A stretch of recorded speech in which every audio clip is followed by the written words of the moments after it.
There is a mountain within you, not of stone or earth, but of spirit, a towering force that rises every time you choose to endure, when the road is long and the climb is steep, when the storms come and the path disappears. It is this inner mountain that holds you steady. It does not crumble under pressure. It grows stronger. The ancient Stoics taught that endurance is not just surviving, but transforming, that to suffer with purpose is to become unbreakable. Epictetus said, "It is not what happens to you, but how you react to it that matters, and from this truth rises your strength. When pain comes, let it refine you, not reduce you. When struggle appears, let it awaken you, not break you. The soul, like iron, is shaped in fire, not comfort, not ease, but pressure and persistence. Make greatness. Every obstacle you face is an invitation to ascend, not away from suffering, but through it, higher, clearer, more free. Not because life gets easier, but because you grow stronger." Marcus Aurelius wrote, "The impediment to action advances action. What stands in the way becomes the way."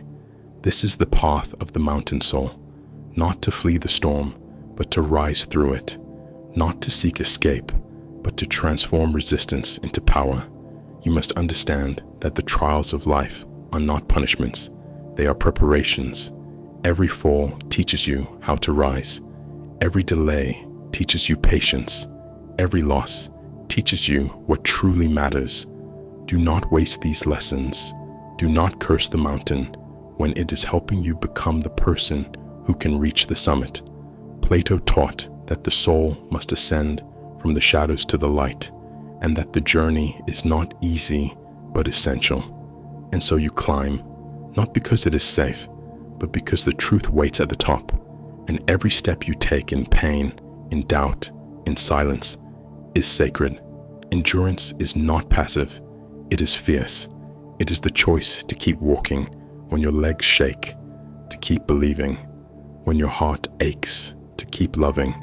When the world grows cold, it is the decision to remain present when every part of you wants to run.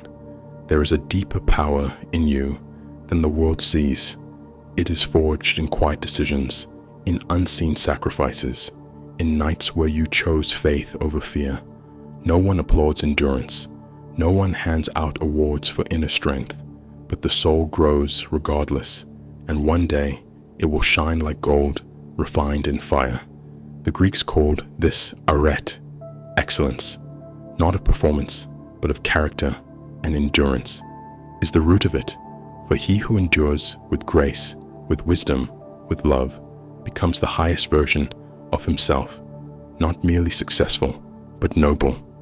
There will be days when the summit feels far, when the climb seems endless, when your body is weary and your spirit thin. In those moments, remember that you are not alone.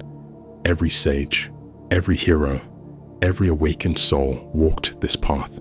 They too doubted, they too fell, and they too chose to rise again. You carry their fire now, not as a burden, but as a blessing. Their courage flows through you. Their faith is in your bones, and when you walk forward, even one step, you honor them. You continue the legacy of those who endured with purpose. So do not measure your worth by how fast you climb or how far you get. Measure it by your refusal to give up, by the strength of your heart, by the quiet force within you that whispers, keep going, when everything else says stop, because that is who you are. A mountain walker, a soul of depth, a spirit of steel. You are not made to be defeated. You are made to rise again and again and again. And in the end, it is not the summit that matters, but who you become on the way there. Not the view at the top, but the fire that carried you through the storms, the peace that grew inside you. With each step, endure, not because it is easy, but because it is right. Endure not for the world to see, but because the divine within you demands it. And through that endurance, you will discover that the mountain was never outside you. It was you, all along. Freedom is not the absence of chains, but the mastery of self. It is not found in rebellion alone, but in the stillness where no external force controls you, where no desire enslaves you, where no fear governs your mind. This is what Socrates meant when he said that unexamined life is not worth living for. True liberty begins not in society, but in the soul to be free. You must first rule yourself, to govern your thoughts, your impulses, your cravings, your pride. The tyrant is not always a king. It can be your habits, your ego, your bitterness, your need for validation. The wise man is not the one who overthrows nations, but the one who conquers his own heart. Epictetus, who lived as a slave and became a philosopher, taught that no one is free who is not master of himself. How many chase power yet remain prisoners of anger? How many seek pleasure yet remain bound by longing?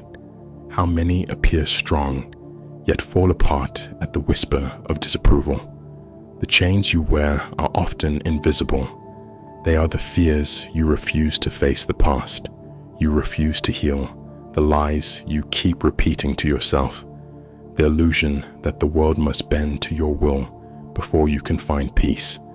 No true power lies in self-command, to rise in the morning with intention, not reaction, to meet offense with calm, not fury, to walk through storms without becoming one, to choose what is right over what is easy, again and again, without audience, without applause. This is the discipline of the free soul. Aristotle taught that the highest freedom is found in virtue, not in doing what you want, but in wanting what is good, not in indulging every whim, but in shaping your will toward the noble, the beautiful, the eternal. You must ask yourself, what rules you? Is it envy? Is it comfort? Is it resentment? Is it fear? Then you must gently but firmly take back the throne, for you are born to lead your life, not be led by it to shape your destiny, not drift within it.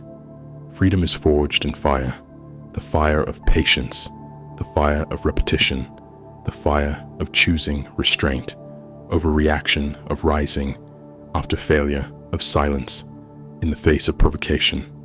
Not because you are weak, but because your spirit is strong. Heraclitus said, "Character is destiny, and character is not given. It is built in the furnace of choice, in the shadows of solitude, in the courage to say no, when every voice says yes, in the strength to wait. When the world screams, hurry, the truly free man can be poor and still rich, can be alone and still whole, can be unknown and still radiant, because his kingdom is within, and no one can take from him what he has mastered in himself."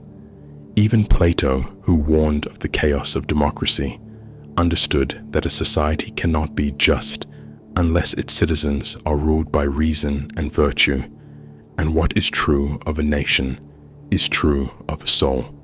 Unless you bring order to your inner world, you will remain a captive of circumstance. So let today be your revolution, not against the world, but against passivity, against self-betrayal, against the slow erosion of your fire.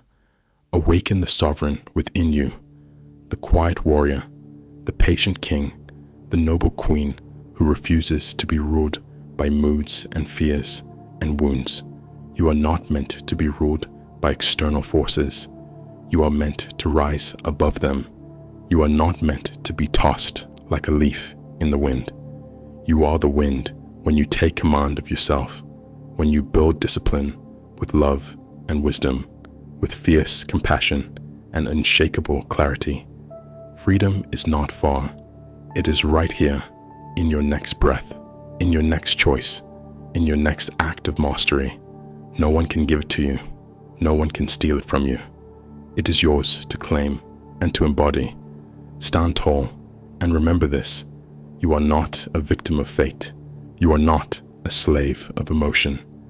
You are the architect of your being, the ruler of your kingdom, and in the silence of your soul, your true throne awaits. If you felt inspired by our journey through the Hellenic horizons, give a thumbs up, subscribe, and share your thoughts below.